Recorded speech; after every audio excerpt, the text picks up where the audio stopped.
What is going on, YouTube people? Neo Cards and Comics here. I'll give you a minute to unbury yourself from the dump truck load of Prizm parallels that we are getting in this year's upcoming Panini basketball. This tweet from Eric Whiteback, the collectible guru on the old Twitter machine. We have a checklist for Prizm basketball. There are 52 parallels last year. This year, we are up to 63, a 21% increase. And every player will have a total of 30,216 numbered parallels. Here's the list down here. You know, back in the day on live streams, Dakota and I would always joke about Purple Pixie, Fairy Dust, this, that, and the other things. I feel like every release, we are getting closer and closer to that. This year's new parallels include Choice Cherry Blossom and Glitter. We are literally like 2 steps removed from some of the nonsense that we used to toss out in videos, pouring out for Sports Cards Anonymous. Listen, Topps is probably going to be no better. When we get to Topps Chrome later this year, it's probably going to have 1 billion parallels too. Here's the problem. And I honestly don't know how to, I mean, we could give them a bunch of crap here, and I will. We'll make some jokes and everything. The problem is I don't know how you fix this.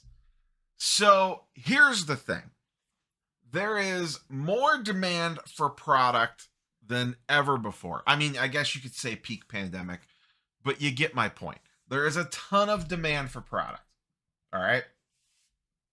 And when you are charging, even when you're not, I mean, whatever, when you're trying to get $800 for a Prizm hobby box or any box, any product, after you open it, you got to look around your desk and say, oh, there was cool stuff to chase in that product. Or, you know, if you pull up the checklist and look, or you watch a breaker break it, or whatever, you got to see some pack odds on there that kind of say like, hey, it's worth my time and money to take a spin on the wheel and see if maybe I can win the lottery and hit something halfway decent. So when you increase the print run that much, you have to have a way to fill out those hits. And that is ultimately the problem. I don't know how you, and people will say, you know, print to the moon and this, that, the other thing. You know, we talked about it yesterday with Series 1, or earlier this week with Series 1, I guess, about how that, you know, the print run on that is absolutely massive. And that's okay. You know, Series 1 is an entry-level product. That's fine. Prizm is a more, you know, substantial product. And I don't know how you increase the print runs on the product to satisfy demand and also have decent things to chase in there. And I'm using decent very, very loosely here. So it's kind of like almost like a chicken and an egg thing here. If you need to meet demand with product print runs, you have to increase the number of things to potentially pull. And unless you just want silver Prizms to be printed to the moon, you got to come up with a bunch of other different variations and parallels. And this retail box needs its own thing to chase, and this thing needs that thing to chase, and the whole 9 yards. The net negative here is that everything just feels like it's not special anymore. When everything's special, nothing is special. It's like the participation award of the hobby. Just everybody gets something. Just Oprah, the Oprah meme up there. You get a parallel, you get a parallel, you get a parallel, you get a parallel. And ultimately, the trick is to figure out which ones are ultimately going to matter. Now, in some cases, you know, going in, like the true gold is always going to be a big one. The Prizm Silver is always going to be an important one. Then beyond that, it gets a lot trickier. Other than the 17 different 101s, I guess in this case, there's only 3 different 101s. Make that make sense. 3 different 1-of-1s. You know, so you're going to have your silvers, you're going to have your golds, and then if, and you don't really know, depending on the player, maybe there's a color match in there that you can get. I'm big on team color match, always have been, always will be, because I just think the card looks better than a random, pink pixie swirly ball on a Victor Wembanyama card. It just does. If you could get some sort of color match, it's going to look better. Now, not every player and team has that it's going to work out that way. But that's kind of where we sit, is that they have to do something, because they need to print more of the stuff. If they don't print more of the stuff, then the box prices would be even more expensive than they already are. Maybe you cut back on the retail stuff. I don't really know. I mean, if this is what Prizm looks like, wait until we get Select.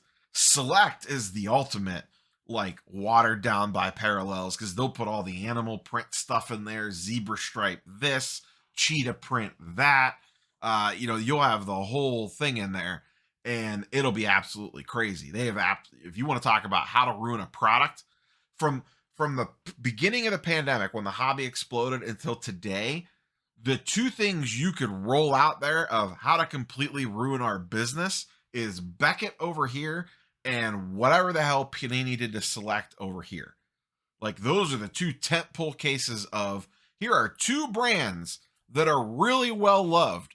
Let's see how we can absolutely destroy them in 3 years or less, and just write the playbook for it. Hell, Panini, it took like a year, one release, for them to kill Select. But like I said, that's the, to filter back to Prizm, that's the quagmire that they're in, is I don't know how you fix this. I really don't. To satiate the demand and have something worth chasing in there. I'll go back to Top Series 1. I personally like, from a chase perspective, I like the idea of the SPs and the SSPs better than another random numbered parallel that, matches, what is it, 60 some? What was it, 63 other versions of the card with just different foiling around the edges. At least the SPs and SSPs have a different image, a different take on the card. I'm surprised Panini hasn't tried that in Prizm with, image I mean, I guess they have done image variations in the past. They typically don't sell quite as well. I don't know. In Tops, for baseball, the SPs and the SSPs, image variations, whatever, those are huge chases. It'd be nice if Panini maybe tried something like that. And I also have to wonder, too, if this is specific because of the whole Wemby non-auto thing. So they're trying to parallel us to death because they don't have autographs available for them. I don't know. That could be maybe a little bit of a side effect of this all, too. I don't know. Do you guys and girls have any brilliant ideas on how to solve this problem? Because, like I said, you need to be able to print more to meet the increased demand. And I'm not talking about, like, clear the shelves, peak pandemic demand. But yes, have a lot of people come in and left? Yes. But guess what? There is a lot more people collecting, investing, flipping, gambling on cards today in 2024 than there was in 2018, 2019, and pre-pandemic 2020. By a lot. A boatload of people came in, a boatload left, but a ton of people stayed. A ton of people stayed. Look at the attendance at the National every year. Just look at the product that's moving every single day on Fanatics Live and whatnot, and attendance at card shows and all the other nonsense out there. Sports cards are way bigger than they have ever been outside of, like, peak 2021. So you got to feed that beast somehow, and you have to make the products feel like you at least have the chance to chase something remotely special, even though it's really not that special. It's fake special. It's Fugazi. It's fairy dust. Cue up the Wolf of Wall Street clip. So I don't know what the solution to this is, but definitely don't get caught up chasing these random parallels that basically mean nothing. If you truly, truly, truly want to, air quote, buy and hold, invest, whatever it is, I would not chase this random stuff. You're going to have to make some educated guesses on what you think will hold value long term.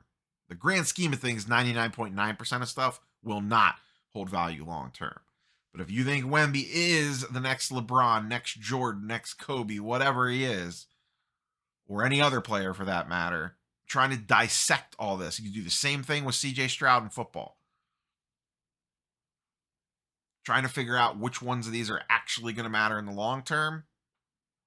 And I'm strictly speaking of the baseline variations, not like a Kaboom or a Downtown or a Color Blast or something like that. Because this stuff's going to sell for a ton of money. Some of these singles are going to sell for astronomical sums of money, especially right out of the gate. So be careful out there. That's all I can tell you.